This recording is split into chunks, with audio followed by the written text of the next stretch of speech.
going to happen. So, well, good morning, afternoon, or evening, everyone, depending on where you are in the world. It's afternoon here where I am in Connecticut. My guest, Chris Sweitzer, is in Hawaii, so it's morning there. And our UK friends, it's in the evening. So everybody, happy day, good day, whatever it is. Indeed, good day. And actually some of us, and depending on where we are, they may not be even the same day. That's true. That's true. But you are tuned in again to Renew Your Spirit. And I am the same Lynn Gaffin that has always been here. So as I said, my guest from Hawaii, Kauai, is Chris Sweitzer. I have known Chris for many years, along with his lovely wife, who was just here a couple of weeks ago, and who will be coming back again, I'm sure, because I'm going to call her and ask her to. And so, Chris, anyway, thank you for being here. It's lovely to see you again. It's been a while. Oh, pleasure to see you too. Now, tell us to start off, we'll start off with the basics. What is it that you do, and how do you apply spirituality to it if you do? Ooh, what I do, let's see. My latest suit to define what I do would be a documentary videographer. I am located behind me. This is a view of part of the island of Kauai. It's called the Napali Coast. And if you're out at sea and looking out to the northwest of the island, looking back, this is what you'd see behind me. We're a small island, about 26 miles across. And this is the oldest of the major Hawaiian islands. We're the oldest island. The newest island, which got all the press, is the big island of Hawaii, which is where all the active volcano activity still exists. Mm-hmm. The reason for this lengthy preamble is the culture here is amazing. And from a spirituality perspective, I have never lived in a place where there are still elements of a people and parts of the culture that is still very much connected to their spiritual roots. This place, not to sound like a tourism person, is one of the most beautiful places on the planet. But the reason we're here, my wife and I are here, is we were making a start over again, and we had no plans of moving here, no desire or interest and draw here. We came here for a week and a half to try to get some energy back, to go back and make some major decisions in our life. You were living in Westerly, Rhode Island at the time. We were lived in New England for, since the Kathy was born in New England, in New Haven. I have worked and lived there since the mid-70s, most of the time. But what blew us away here were the people. The people here, the tourism phrase of live aloha, we rapidly came to understand isn't a tourist phrase for many of the mostly older generation, but still around everywhere. Aloha really is being in balance with everything, with yourself, both mentally and emotionally and spiritually, be coexisting with nature, not trying to conquer it. So to the Hawaii or ancient Hawaiian culture, there was no concept of ownership of land. You were stewards of the land. You were caretakers of the land. They divided the whole island up from, if you imagine taking the island, dividing into pie segments, because the center of the island is the highest point, Mount Waialeale, which ironically, depending on which record book you're looking at, is one of the wettest places on the planet. Oh.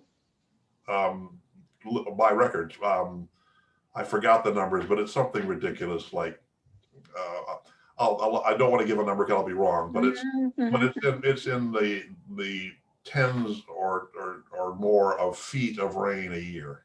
Oh, okay, yeah. But the point is, the Hawaiian culture took that island into pie shapes called apua'as, and they said, okay, this is a control region. Whatever is upstream flows downstream and nurtures everything. So there are certain times we do plant. There are certain times we only harvest certain things. There's a certain time we don't touch it. There's certain times we plant, and that was across the entire island. So all this long-winded background of what I do and how it ties to spirituality is I have the benefit of having, in the short time we've been here of 12 years, knowing some of these people and really appreciating the culture and wanting to preserve those stories as close to firsthand accounts as we can. Because this is new to this conversation, but I've said this countless times in other contexts. My belief is one of the greatest gifts Hawaii has, and Kauai, this island specifically has, is to help the rest of the world remember what balance used to exist. Every culture had it. And if you look closely in most cultures, indigenous population, those are still there. But my personal belief and spiritual belief is much of the world is out of balance. And we've forgotten, or we're applying rules that we're learning of how what's the right thing to do, what's the right way to do things. For me, spiritually and metaphysically, and embarrassingly enough for my whole life experience, I'm finding myself, most of my activity now is looking into this playbook that I've written and looking at a page and saying, well, you know, this stuff it's not working for me anymore. So let's tear it out. But then as I tear it out, it's also the realization unfortunately it's greater than it's not working for me anymore. When I reflect on what's transpired in my life and I looked at these wonderful rules I thought were the right solution, the right key, my belief now is, and you know, it never really worked, or it didn't work for the reasons I thought it was. So here, in terms of spirituality, ironically, there isn't a spiritualist church on island, which is surprising because this island has huge number of small individual little churches, all different philosophies. Really? Yeah. Yes, a lot. The missionaries, when they showed up, did a great job of planting a seed, because their strategy was they converted the elite, the royalty first. So if the king says, you're going to do this, okay, people will yes, okay. So that's a long-winded answer, but what I'm able to do and privileged to do so far is just be able to be here, having access to historical information, much of it gathered from families of missionary generations. But all the stories, I've just literally yesterday finished off a year project, distilling down documentary footage from the early 1900s to now of life on a sugar plantation here. This entire island was all sugar until the 70s. Wow. I mean, the entire island. What you're seeing behind me was the only area they couldn't develop. But every other part of this island was sugarcane. And that collapsed in the mid 70s and everything went to tourism. But I've taken hours, over 100 hours of archival footage and edited down to a couple of pieces of an hour each of here's what it was like in its time working on a sugar plantation. And here's what life was like living in the plantation camps provided by the sugar plantations for their workers. Now, is that going to be broadcast as a series? I'm doing it for one of the local museums. They were originally going to use it before COVID. The plan was to use it one of their open air family film nights, which you can do that. You can have open air movie nights in January and February here, as long as you bring your own. Stop it. All right, never mind. But I'm not sure how it's going to be distributed, but it's fascinating. I mean, listening to some of the anecdotes from a whole different style of life, a whole different quality of life, hard right. Many of the people here trace their ancestors to immigrants from early to mid 1900s, because for a practical reason, within within 20 years, 25 years of Captain Cook's first arrival on, and his first landing was Kauai. He landed in Waimea and discovered what he named the Sandwich Islands. In 25, 30 years, 5/6 of the Hawaiian population died. Oh. And it was all because Captain Cook and his men brought in the diseases? They shared things. Yes, they did. Yeah, but the point was, now you want to run a sugar plantation. We haven't got it. Yeah. Two things are happening. One, in terms of pure numbers, we don't have enough. Right. And the other thing is, this is a culture that was self-sufficient. This entire island was self-sustaining with a population of triple what it is now. Mm-hmm. Completely self-sustaining. And so they're going like, well, why would I go work for you when my life is fine and satisfies all my needs now? So spiritually, I'm centered and grounded. Why do I need to go work for you? So they imported immigrants from Japan, Philippines, Portugal, China, all the above. Yeah, yeah. So that's a long-winded answer. I'm so we're out of time, so thank you very much for I know when I lived there, it was on the island of Hawaii, but before we got to the street that I lived on, there was a big sugar plantation, and that it was huge, and it's a golf course now. Yeah, and it breaks your heart, really. Well, it is, but again, from an economic perspective, the choice then was, oh my God, what are we going to do? And the state collectively, strategically went to tourism, and that's exactly what you see. It's like, that was wonderful, but now a golf course is more lucrative for the tourists. Yeah. Yeah. It was interesting though, because they used to burn the sugar cane, to get, and it would, cover the whole area and that. And then we'd have the sugarcane spiders that would come out. And the cane spiders, yeah. Huge. Yeah. And they don't crawl, they jump. Yeah. Oh God, they just used to drive me crazy. Well, it's hard to imagine, but to give you a scale, they didn't grow sugarcane on the Na Pali coast behind me. Mm-hmm.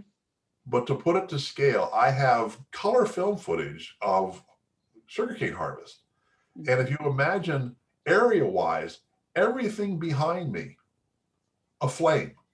That's what the entire island looked like. And you learn to check where the wind's coming from. And also, not only is like sugarcane burning, but anything that was living in the sugarcane is also running toward you. Yeah, especially the spiders. Yeah. And other things. So yes. So you had a Hawaiian. You were on Oahu, right? You were on Honolulu. Yeah. Yeah. That's the most populated island. That's Hawaii 5-0. That's Waikiki Beach and Diamond Head and all those things. Yeah. Well, we were outside of Honolulu. We were in Ewa Beach, which is I don't know where it is now on the highway. It's changed so much, but anyway. So with your documentaries that you're doing, when you get finished with this one, are you going to do another one? Do you have something else? Yes. My hope, my privilege and hope so far is that I keep being allowed to do this. So there's a dedication in 2 weeks of a statue that was commissioned and to be dedicated to an ancient Kauai king. And then I'm helping out some wonderful Hawaiian practitioners who are participating in what was to be an on-site conference in France about Hawaiian culture and spirituality and sustainability because of the uncertainties of COVID-19. We're doing some of that video-wise. So I'll be, I will be traipsing around, traipsing around the landscape behind me, because right about, get my fingers working, right about there is a major, beautifully maintained garden museum called the Limahuli Gardens, which is part of it sounds very governmental, the National Tropical Botanical Garden, but it's not a government agency. They just happen to have gardens on more than the state of Hawaii. They include gardens in the state of Florida and the like. It's where much of them, by the way, this is where a lot of the footage behind me and the other garden on the South Shore, that's where they filmed a lot of the Jurassic Park Oh, okay. for the movie Jurassic Park from here. But I'll be doing a piece with one of the presenters and sometime a week and a half getting ready for that conference in France. So Would you lots of stories. Are you going to France? No, well, virtually, spiritually, perhaps. Okay, well, I understand, but physically, no. Okay. No, and that's killing my wife Kathy, because Kathy is quite fluent in French. I And know. would love she volunteered at university to help carry someone's bag or anything. And to that end, one thing, again, coming back spiritually, what's incredible for everyone now, and it's unprecedented, is no one's life is unaffected by this.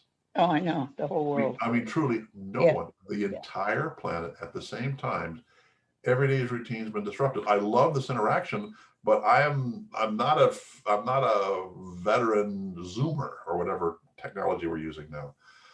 And I'm thinking from a spiritualist point of view, there's an awful lot of opportunity for introspection here and finding out just as we talked earlier before we started recording this about work habits. It's like, well, a lot of people are saying, hey, I can work from home. It's not the same as being at work, but there are some other benefits we never would have tried before. And it's always kind of nice. Like, yeah, I do have to worry about disruptions, but that's a different blend of stuff. And that's extending, I think, on a metaphysical level too. It's like, what is my relationship between me and my family and whatever I considered my work? Interestingly enough, look how we started our conversation. In the Western world, most people introduce something. The first thing we say is like, what do you do? Not who you are. What do you do? Yeah. And so if you don't have a convenient job title, right. There was a wonderful, wonderful observation. I cannot recall to whom to attribute it. It's not me. But a contrasting between a typical or stereotypic Eastern philosophy versus Western philosophy is Western philosophy is work-oriented, and it's have, do, be. Okay. If I want to be a videographer, first I got to do is I got to have the gear. I got to go buy the camera and the lights and this and this and this. Also have that. Then I'll start to do things like a real videographer does. And if I do that long enough, then maybe I will be a videographer. Mm-hmm. And Eastern philosophy is the opposite. It said, no, who are you? You're a fisherman. Okay, you're a fisherman. Be a fisherman. So what's a fisherman do? A fisherman goes out and fishes. Okay, so now you're doing things a fisherman does. And when you're doing things a fisherman does, there's certain things you're going to need to acquire to do what you do. Mm-hmm. So you'll go out and have the things you need. But the priority and the evolution is different. It's no. However you identify yourself, metaphysically, spiritually, otherwise, right. That's it. So then don't wait for Western is I got to get these other pieces in place first. Right. Yeah. Before I can start. Mm-hmm. And it seems my understanding from this little observation was the Eastern is like, no, just start. You already are. So I should have said, welcome, Chris. Who are you? And my answer would be like, today or now. I know. Well, I mean, if someone asks you that, if someone asks the question of you, do you? And then the challenge is, you're looking. I think it's a genuine challenge for every person because truly, you know the mechanical answer that's expected. Mm-hmm. But at the same time, I think hopefully each of us looks at ourselves, but there's more to me than that. Which facet do I start with? Lynn, you're a medium. You're a spiritualist, which is spiritual, but it's now another spiritualist. Yeah. But there's more to you than that. Yeah. And it's like, but again, Western, we tend to conveniently communicate ourselves, describe ourselves to others, and then primarily to ourselves as whatever title's on that business card. Yep. You all right? You're freezing. Okay. No, There you I can. go. Don't do that. No, occasionally I realize I've been doing 99% of the talking, and That's all right. That's what I've been that's asking really questions. not a I figured dialogue you. or a conversation. So I I'm interviewing apologize. you then. No, what's unfortunate is the fact that when I actually stop, you panic because something must be wrong. No, I saw you look aside and can't come back, and I was wondering No, did something happen? no. Sorry. Don't panic. Don't stop talking. Yeah. No, it's my assistant handing me telling me my latte and my double my Oh, five okay. Yeah. sponsor. That's okay. No, Okay. Out of your dressing room. right, exactly. Okay, good. Well, now when you're working on these documentaries and what does Kathy work with you? Do you work alone, or how does this work? No two documentary projects are the same. To answer your question about Kathy's involvement, on this particular project, she was invaluable of helping splice together the opening narration that introduces the two segments of this. And the challenge was, which I'm learning, is I'm watching the flickering here, trying not to flicker too badly. Oh, there we go. Conversation dialogue is very different depending on it is truly very differently structured depending on the medium. Communicating, we're talking like this. Mhm. If I was theatrical, we'd be doing theater. Live theater is mostly talking, and it's monologues. I have to express my inner thoughts through long sentences and stuff. Right. Film and television is visual, and it's most, if you look at most of television and movies are expressions. The actor is not saying anything there. Yeah. Now if this was play, they'd go, and then I'm talking to you, I'm puzzled, my mind is racing, I'm doing it, they're expressing out loud Right. what right. is meaning on film. Well, the same thing's true of if you don't know what's coming, it's a spoken word, and I read a scientific paper to you, you're not going to know what the heck I'm talking about because it's too complex. Mm-hmm. So the long-winded answer is Kathy is invaluable, a very, very good wordsmith, and can distill down and simplify both grammar and vocabulary to make a message much clearer and land and be much more clarity and be much more effective. On another project we have collaborated, she's an amazing composer, lyricist. Yeah. As a segue, not documentary related, my mother's 99th birthday is St. Patrick's Day. Oh. And for the last 6 years, we send her a customized song parody. And Kathy is a wizard at instantaneously, Kathy can conjure up incredibly hysterically accurate and funny and poignant parodies. This year, it's Mary Schweitzer's 99 to the melody of California, Here I Come.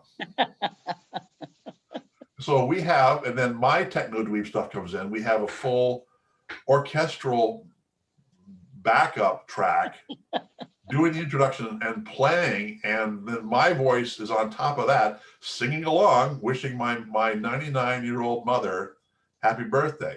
Oh, that's wonderful. Crafted by my amazingly talented wife, Kathleen, who is incredible.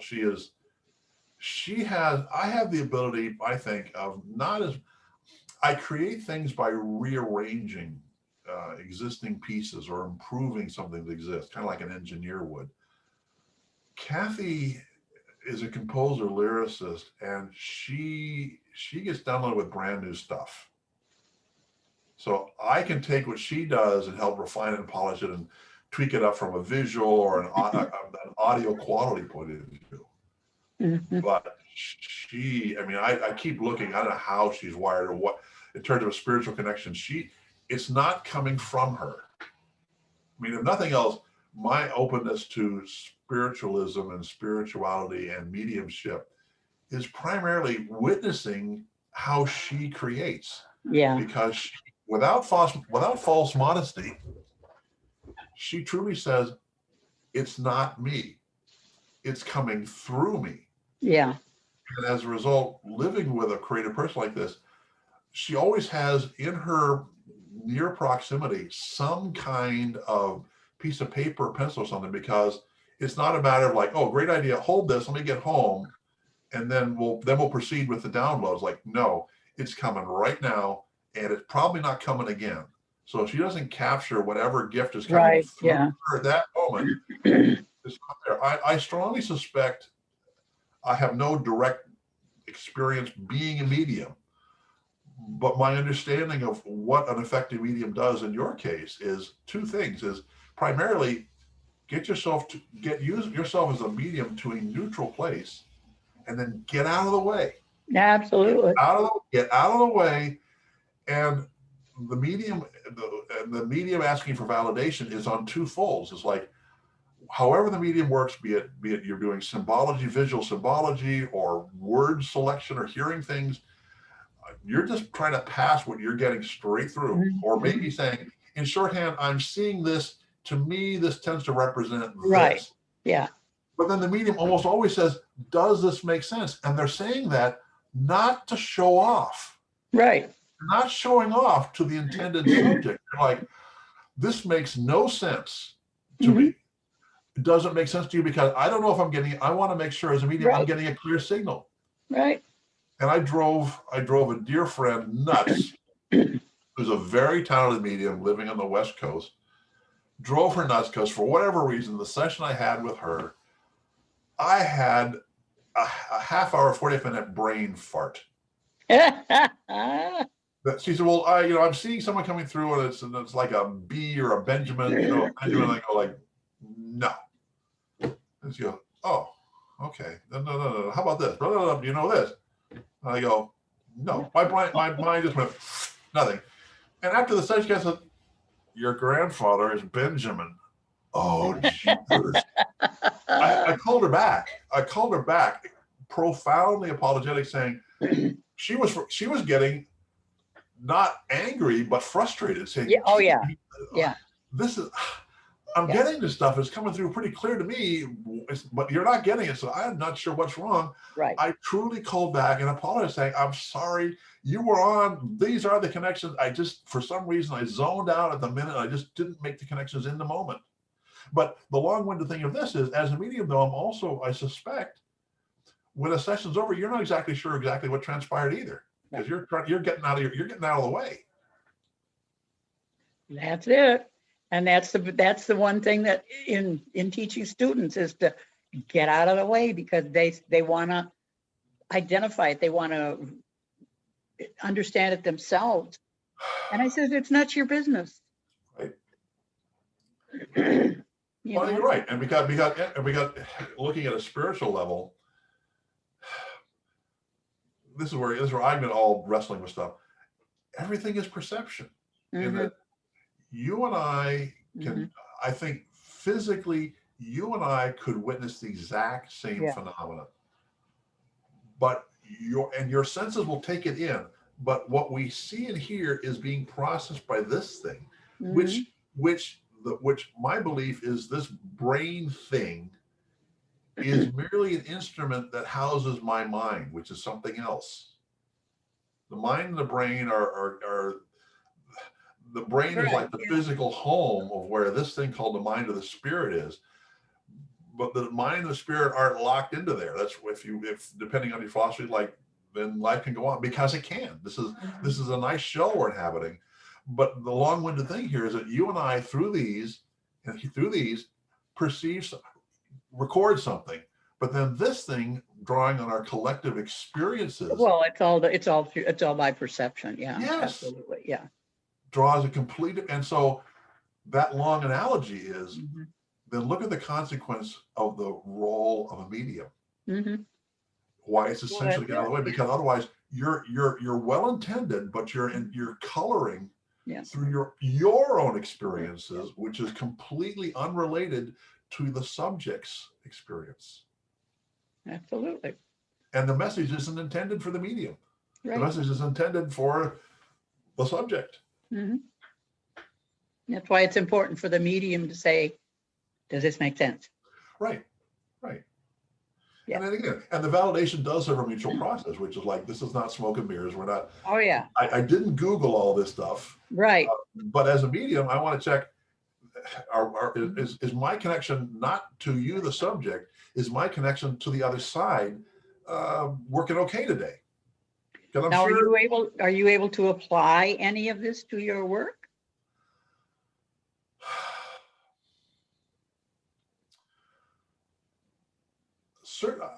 I don't know about overtly. I certainly hope at a minimum, a subliminal level that's there, which and that is a challenge for a documentary person, which is Yeah.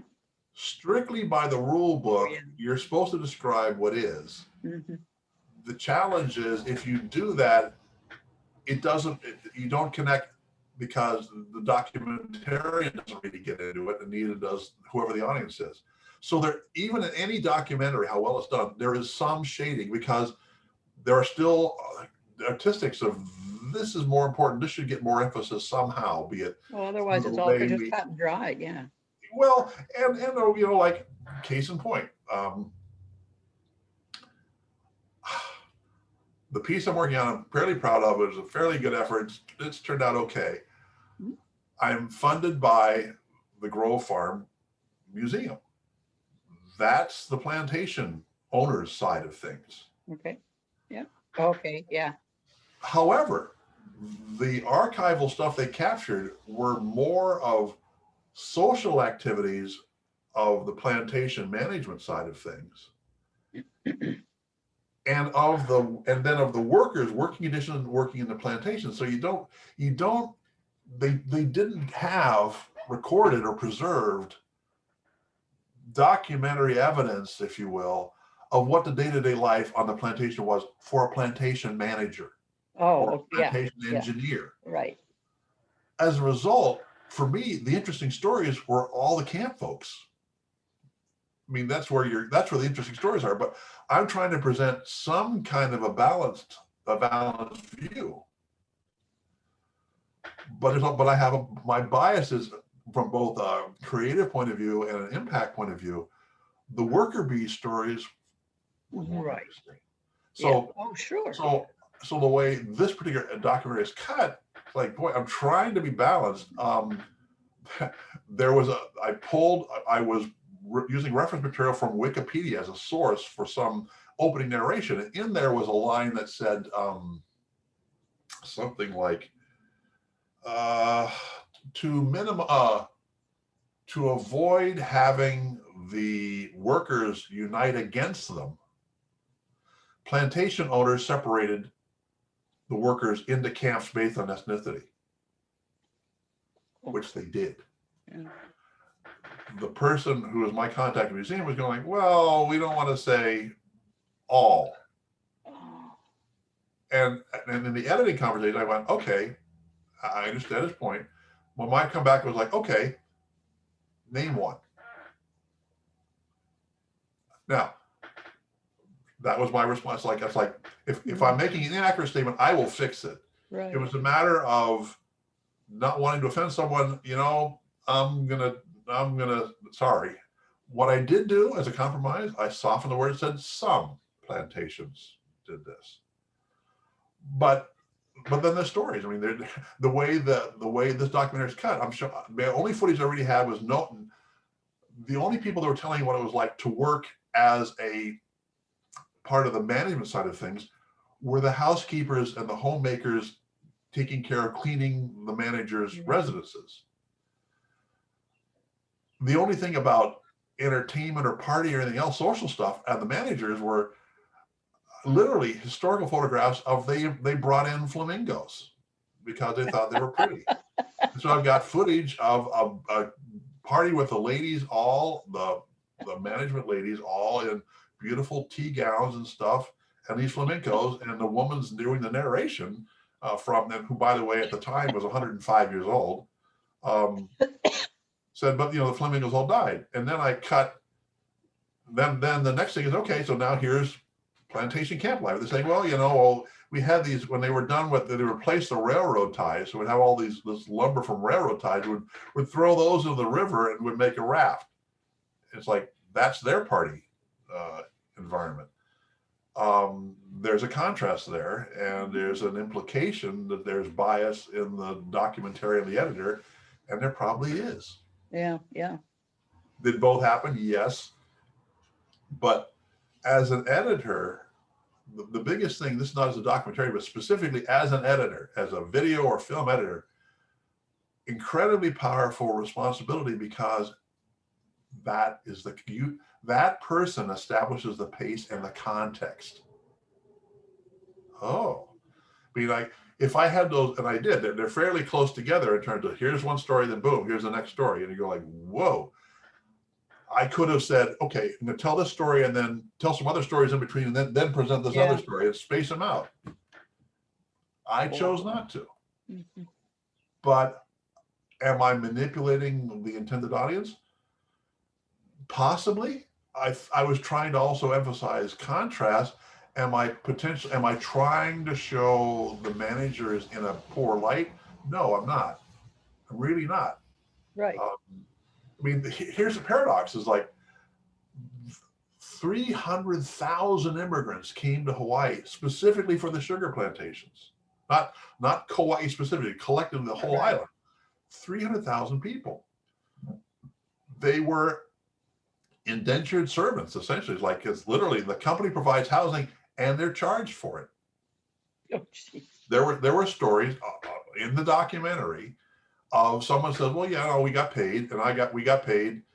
You got your stuff in the company store. So when your pay envelope came through, it went to the company store first, who deducted what you owed them from that.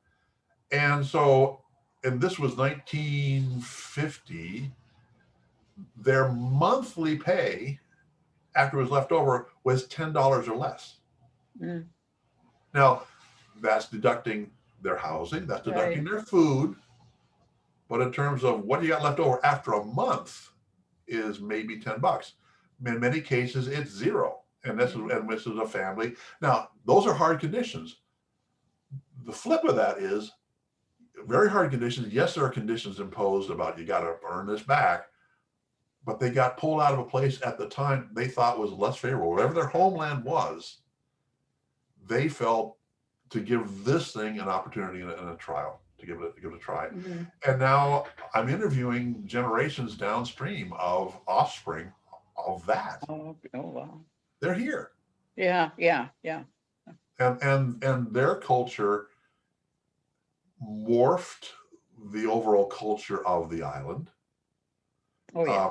I mean, you know Hawaii, so you know that even now you can go to the bond dances in the Hindu temple, the bond dances that are running through the summer months, and there's Filipino food festivals and Portuguese food festivals. All these ethnicities are all over the island that wouldn't have been here. Yeah. If it hadn't been for bringing in these immigrants to work in the sugar fields. And now because of tourism, now they're your service staff for providing housekeeping services in the hotels, which, by the way, in looking at COVID-19, Hawaii, 90% hit in revenue. When I meant tourism, most of this island's economy, the state's economy is tourism.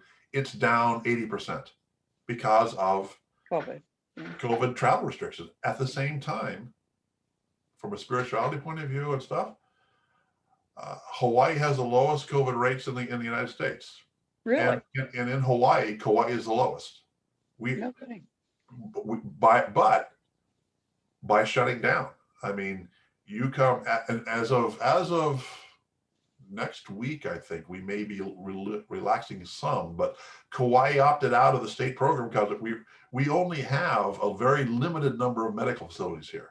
Okay. We have 9 ICU beds. We have 14 ventilators. If something happens here, we're in trouble really fast. So they shut down, said, okay, you come to this island, you're welcome to come here. 14-day quarantine. And I don't mean you walk around your balcony, you have a one-time electronic key from the front desk. Yeah. You check in, you go to your room, that key works once. And anything you need or want, you're in that hotel room for, well, it was 14, now it's 10, and they're working to change it around. But that kind of dissuades tourism, understandably. Come to spend beautiful time in Hawaii in February or March, but spend 14 days of your time in your hotel room. Very painful political and economic and medical decisions juggling around. And every state's doing it. I mean, you have far more, I think, at times restrictive things in Connecticut. Ironically, though, because of that, maybe you're getting the vaccine deployed at different rates than we are here. Here, they just, as of next week, will take the cutoff is now 70 and older. Okay. As of right now, it's 75 and up. They're rolling it out, but it's Right a now, we've different got pace open than on the main. everybody. It's different pace than pockets on the mainland. So. Now, you mentioned something earlier, and you said there's no spiritualist churches there any place, but there are all kinds of other churches. Why don't you start one? Well, very, very simple. Qualifications, abilities. I have been told by, someone who looks remarkably like you, that I have these, watch the flickering here. I have these abilities. I don't deny them. I've just never felt them expressed yet. And for similar reasons why, on a personal level, I elected not to have kids of my own. And then, like, I don't know what the heck I'm doing. I don't, to this day, every day, I don't know what I'm doing. I'm not willing to impart that confusion on others. You know what you could do is, in your home, you could invite people, make it open so that people could come in, and you could have a little ceremony if you wanted to. And you could just, kind of talk spirituality and give messages. It doesn't have to be a minister and this is what you follow. No, but it's on the message. And there are mediums on island. Yes. I'm just surprised. The closest they had to it for a while, and I think they still may have a unity church on island someplace, but that was the closest thing to happen. But I don't know. The quandary is, I have been told on several occasions by independent sources, observing a potential in me or a quality in me that I truthfully don't perceive. Okay. I also would like to think of myself as being open-minded about it enough not to openly dismiss it. And so I don't think I'm openly dismissing that. I am trying to qualify it in that. Well, what you can do is you can always come to class. I have a class Saturday afternoon, Chris. This market, by the way, you can call the number that appears at the bottom of your screen now. Operator standing by. Operator standing by. Absolutely.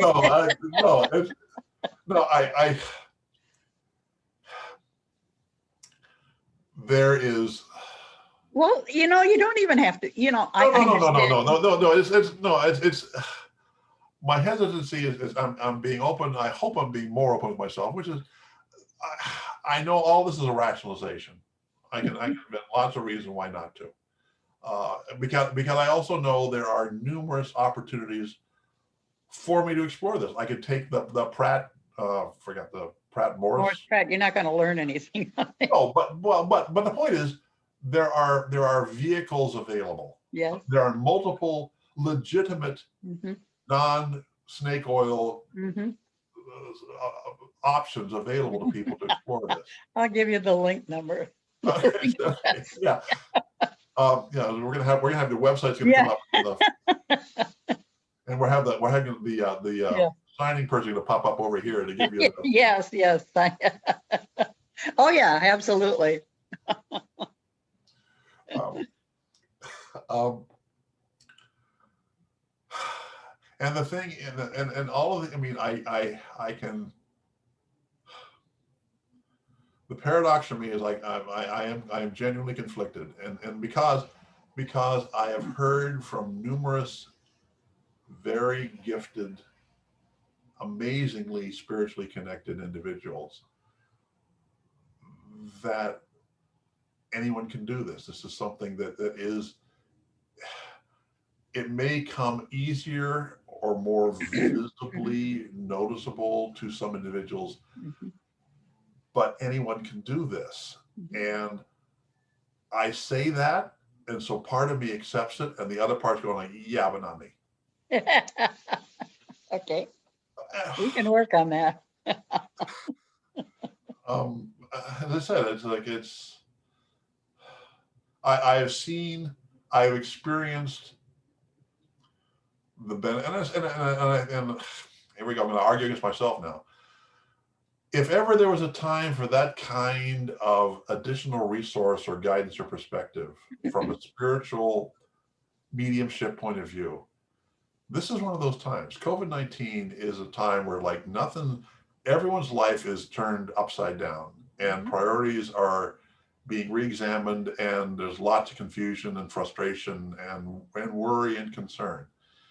And I think an incredible gift is sharing that potential wisdom and observations from the other side, which is not telling you what to do, it's sharing a perspective. Mhm, You know, mhm. it's like any most self-help meetings, like, okay, here's what the medium has revealed to me. At the close of most self-help meetings, they always say like, take what you like and leave the rest. Yeah. You are the filter at this moment of how you wish to accept or apply any, if any, of that information provided. Now, having said all this, like, why am I not then becoming time to be? Well, you know what it boils down to is you don't Damn, really damn, want to. damn you, woman! Damn you, woman! You don't really want to, and that's okay. I'm done. You I'm and daunted. I'm no. I'm no. I'm daunted by. I'm daunted by the responsibility, and it sounds weird, but that's Mhm. it's because the paradox is the guidance and the insight I have gained through different sessions with different mediums has been very, very helpful. Mhm. And if I could be part of enabling that gift to someone else, would be extraordinary, because I know how much at times I've really appreciated it and benefited from it. Mhm. So uh, if I have the ability of sharing that gift, or empowering someone else, or sharing that perspective with someone else, that would be quite a privilege and a gift. Mhm. Mhm. Yeah, And my screen hasn't frozen. I'm just not talking. I know. I know. And that's okay. You know, things happen when we're ready for Well, them. but having said that, the one thing I do believe, and it's something that's I was palpable the moment I set foot on this island, and is palpable now. There is something, Yeah. this island, this, and it's not Hawaii, it's this island, Kauai, for me. There is a very powerful, ancient, Mhm. but benevolent energy here. And this island, for many, is a catalyst. You don't come here and not be changed. Not necessarily for the better always, but you will be changed. And unlike the energy I perceived on other islands, this island has a different energy. This is a My perception is this island has a very powerful. Again, very, but benevolent Mhm, energy. mhm. The energy I perceived on my visit a while back to the Big Island, which is where we still have active volcanoes going, Right. is also very, very powerful. It's like, don't mess with Yeah, me. yeah, yeah, You get on my bad side, and man, yeah. you're gonna get squashed. You're gonna get flattened. You're gonna get roasted. This place is more. I don't want to make it gender based, but I can only say No, nurturing, more maternal, or a benevolent paternal relation, but more maternal here. This is a nurturing, like we can together. It's not like I will fix you. It's like, no, together we can make this better. And that's the passion I have, and why I'm blessed with being able to do that through some of my film, my documentary work. where around you or on the island can you go where there are trees and a place to sit under there without being bothered by anybody else? Well, again, perversely, COVID's made that really simple.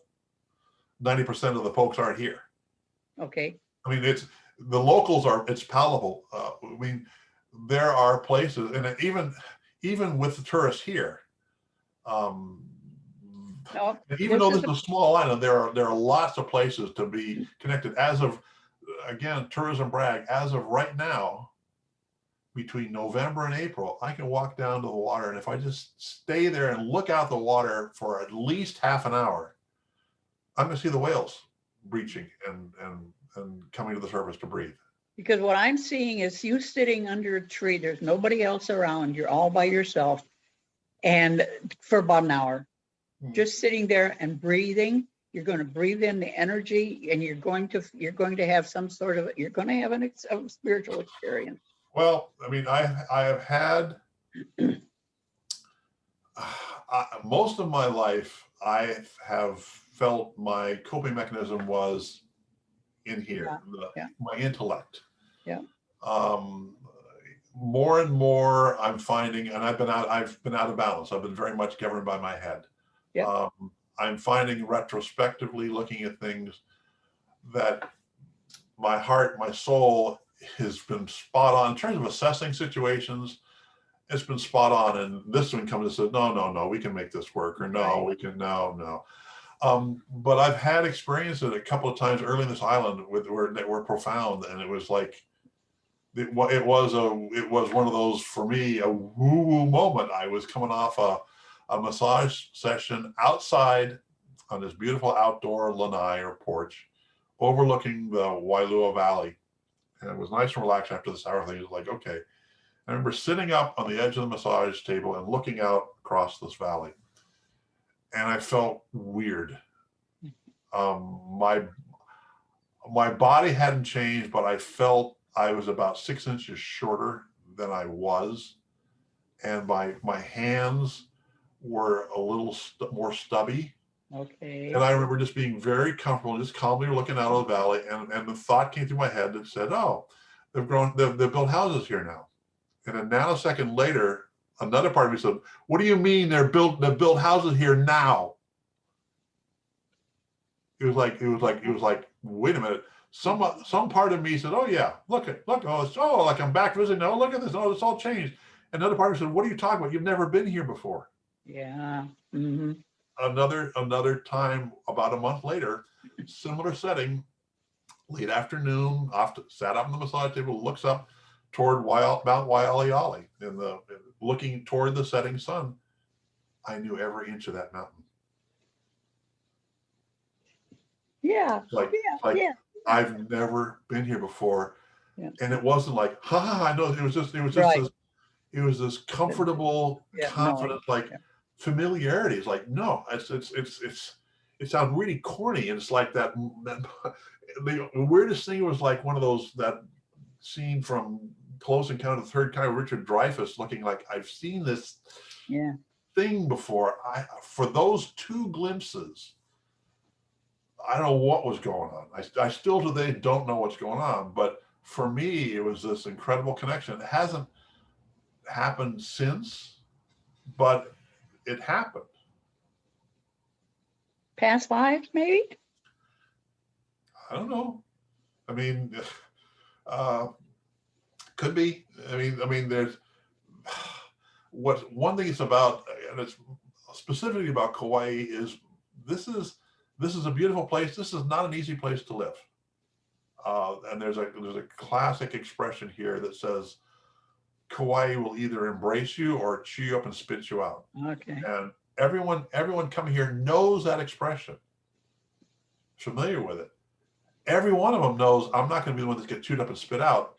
That's not the case.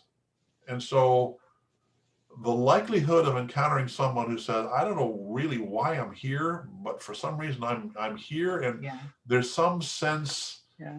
some Something drew perception you. Yeah. that I'm supposed to be here now. Yeah. I don't know why. Yep. That I have every day. And every day, Yeah. I give thanks, like, looks like I'm allowed to be here another day. That's Look fantastic. both in So this life. what you've in got this is your place. own spirituality there, Chris. You don't need to be a medium. You don't need to have all the everything else. You've got your own spirituality. You've got you've become one with the island. You've become one with everything.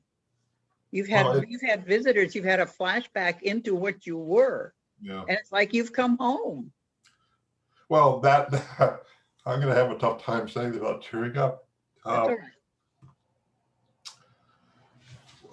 When we first came, we had no plans of moving here. We came here for 10 days to get some sun in the month of March because we had to make some major life decisions about selling a house and where we live. So that was our motivation coming here. Sunshine, it's warm, get here.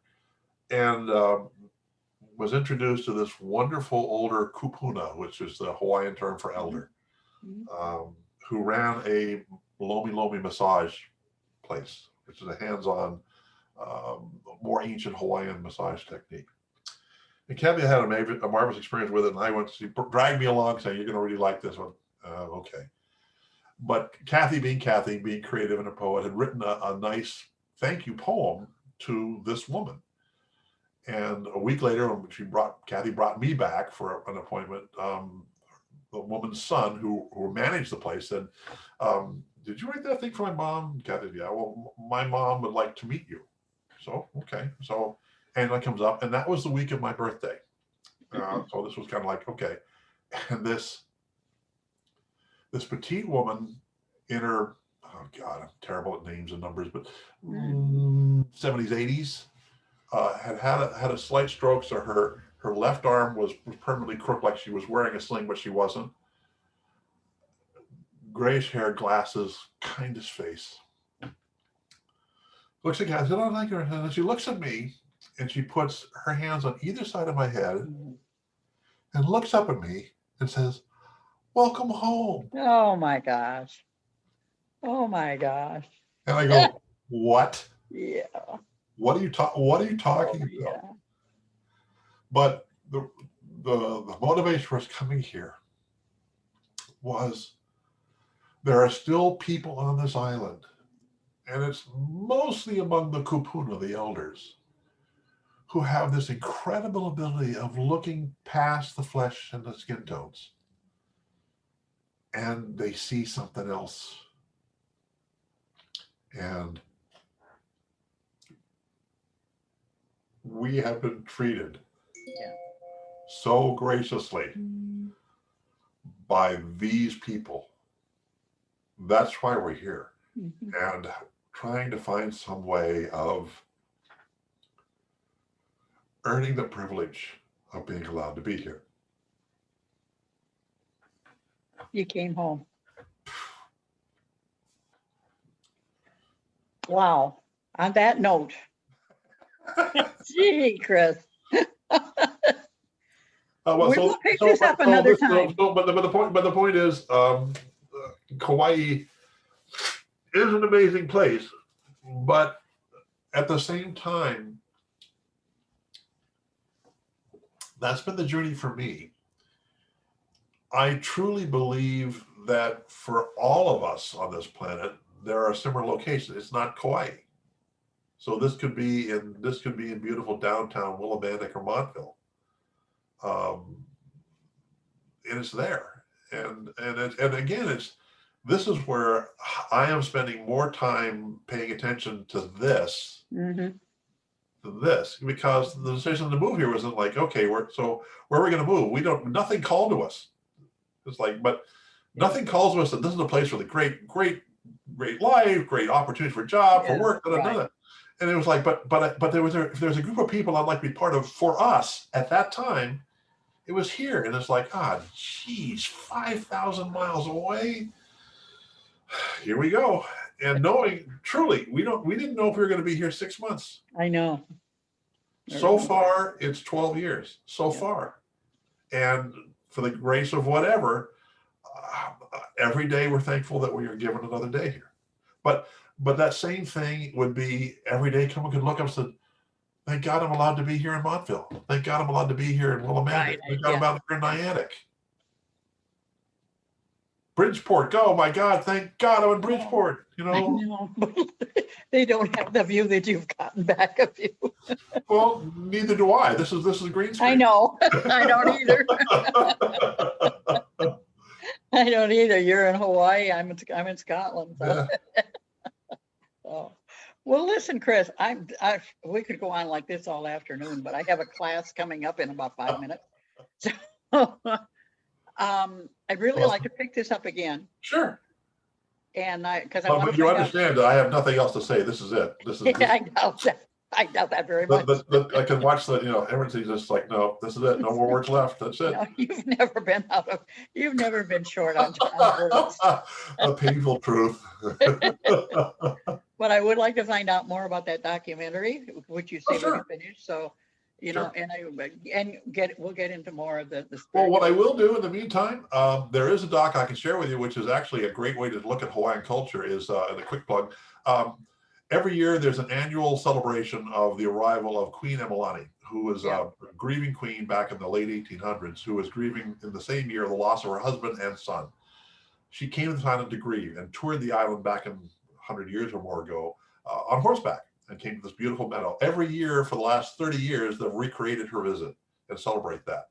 This year, because of COVID, it had to go virtual. So I was tasked to produce the different dancing halaus, the hula groups submitted their own pieces to be done. And so you have a virtual Queen Emalani festival, but with footage from the location of this actual visit. What's incredible is every year when they do it for real, and they did it for this, is the Queen and her court arrive in full Victorian wardrobe. A woman representing or presenting them on horseback. And I did see part of it that one time. Yes, I think you sent me the link, but pretty amazing. Yeah. But if you want to get an idea of, and it's a celebration, not a competition. So once the queen is escorted off her horse, the rest of the day, these hula halaus are dancing and playing tribute to the queen. Yeah. So that gives you an appreciation, and it's far more a local event than a tourism event. It's not tourism is covering it, but no. This is the Hawaiians really celebrating and doing reverence to this. And that would give you, I think, a better cultural perspective of what part of this island the whole state is like, the Hawaiian people. Yeah, good. Okay, good. I will check that out again. In the meantime, aloha. Aloha, mahalo. Thank you. And I will be talking with you again and signing you up again. Okay, you and Kathy, you not separately, not at the same time. I don't have to go on all day. Thanks so much, Chris. I'll be talking to you. Okay. Take care. Bye-bye. Bye now.